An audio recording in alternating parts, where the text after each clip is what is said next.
Hi everyone, I'm Dale Smith, aka Journo Dale, and we're here to talk about Canadian politics.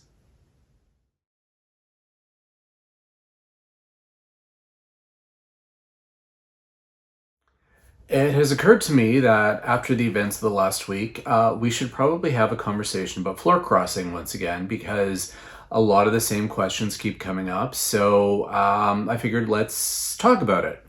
First of all, in terms of this particular case, Conservative MP Chris D'Entremont has crossed the floor to become a Liberal. There are various questions about, the Liberals had apparently been courting him for a while.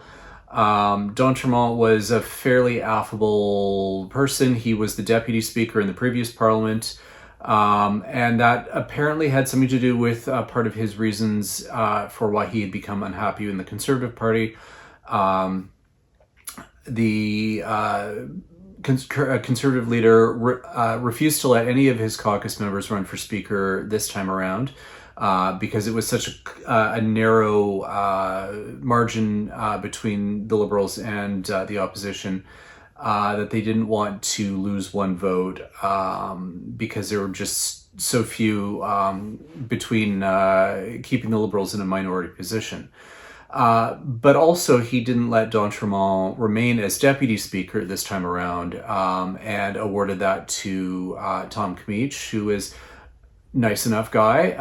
But D'Entremont apparently took this very personally. And I can personally attest to the fact that when I would see him in the chamber, he was looking pretty dejected. He was often there without a tie, wander in and out, not really engaging, and so on. And, it was very clear to see that he was unhappy with the current situation. And so the fact that he's crossed over to the Liberals is not too big of a surprise, just from that kind of a perspective. But also he's he was the only Conservative in Nova Scotia. And Conservatives in Nova Scotia tend to be a lot more even-keeled and a lot less into the kind of MAGA-esque stuff that Western Conservatives in this country are much more into. And so, there's not as much daylight between Conservatives and Liberals in Atlantic Canada. And so I think it made it a little easier for him to make that conceptual leap across as well. As for the bigger question about floor crossing, the thing that we need to remember is that we elect MPs as individuals in this country. Yes, the party name is on the ballot, and there's some history behind that, but we elect them as an individual, and that affords them with a certain amount of privileges and responsibilities as elected officials, in which that they have they have these privileges and powers as individuals and not as members of a party. As much as some people would like a proportional system where where parties are dominant and not the individual MPs, I think one of the advantages of the current system is the way in which it empowers the individual MP as much as it does. And that's the conceptual framework behind how a floor crossing can work, because that empowered individual MP has made the choice that his current party is no longer suiting him or his constituents or whatever, and therefore has taken the decision to cross over to another party. And MPs are afforded these kind of conscience rights. That's part of the construction of the system of the MP as an empowered individual in our system. Not every party likes this. The NDP in particular are very anti-floor crossing, but they are also a party that is very centralized and very party first. To the extent that, MPs can't even pick their own staff. There's a centralized process by which that happens. And so they have a much more collectivist, I guess, almost, sort of, view of themselves, as opposed to other parties where the individual has much more autonomy and ability to be their own individual. And that is certainly harder in the current day and age where everything must be, caucus discipline, message discipline. Nobody wants to be the maverick who stands out. I think the Liberals are a little better with that. They do have a few MPs who have empowered themselves to go a little rogue every now and again. Thinking of someone like Nate Erskine-Smith. Wayne Long used to be, but now he's in cabinet, so he is now towing the line. And wearing a tie on a much more frequent basis as well, because that was one of the other things I always noticed about him. Yeah, that's kind of the thing we need to remember, and that's why I think the notion that if an MP crossed the floor, that that they should run in a by-election right away, I think kind of misses the point about the fact that we have elected them as an individual. Now, some people again will go to the saying that they've been elected on the basis of the party brand or as a proxy for the leader, and there is I guess a certain level of intellectual conception around that, but again, it doesn't go to the roots of our system. Party names didn't used to be on the ballots until the late 60s. And actually, before that, what was on the ballot, once we had established the secret ballot in Canada, which is a whole other story, was name, address, and occupation that was on the ballot. And I had read through those Hansards when they were debating those changes when I was researching my book. And one of the reasons why, well, there were a few reasons why they decided to change that so that it was name and party.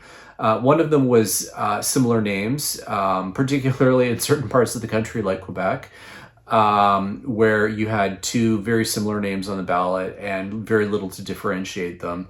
And there were allegations of shenanigans around when people would ask which one was which. So there was that, and there was also a lot of questions around occupation. For example, how does an incumbent MP put their occupation on a ballot that doesn't say, incumbent MP? There were examples in the debates of like, well, so and so is a lawyer, but they haven't practiced in 20 years because they've been an MP. So do they still put lawyer? Another MP at the time was a former CFL player. And the question was, does he put football star on the ballot as occupation? And so these were questions that were hotly debated, and there were questions around the free advertising that parties were getting. But that was also the time when they started doing things like making reporting around donations and so on much more formalized. And also it was the days where they also had the leader needing to sign the nomination papers so that Elections Canada would stay out of any disputes over who could put their party, who could put the party name next to theirs on the ballot. And that in turn led to a whole other series of problems around leaders blackmailing MPs, which never actually came up in the debate, which was really interesting to find out as I was doing this research. But that all goes back to the point of, our system is built around the MPs themselves and not the party. And the fact that, party names weren't even on the ballot until, essentially the 70s, is indicative of that fact. And that's why one of the reasons why I'm not a fan of proportional representation is most proportional representation systems disempower the individual in favor of the party. And it's really hard to, for example, have independent MPs in a PR system because of how things get apportioned. And it's hard to, when you have to put on a party list, vote for a party for the list to be apportioned, that independents can't really exist within that system, or at least not very easily under a lot of PR systems. So the other thing, of course, is, which we talked about a few weeks ago in terms of ousting a leader, is that part of that comes from the empowered individual MP, their rights and privileges, and the fact that they're not beholden to leaders in that same way. So that all kind of wraps up in the same kind of concept of what an MP is and how they are elected and the powers and privileges that they get. And so I think that's an important concept to remember when it comes to floor crossing. These are choices that they are allowed to make, and that's a perfectly valid expression of their powers and their conscience rights as part of our system. So when this talk about, well, they should run into by-election and so on, well, no, we elected them as an individual, and we elected them to make their own decisions and not just be automatons for a party. And so, those are things we need to consider and take to heart. And that's everything for this week. Join us again next week for some more Canadian politics. I'm Dale Smith. It's at journo_Dale on Twitter and journodale _no_ on Bluesky. And don't forget to like the video, share, subscribe, and support us on Patreon. Thanks, everyone.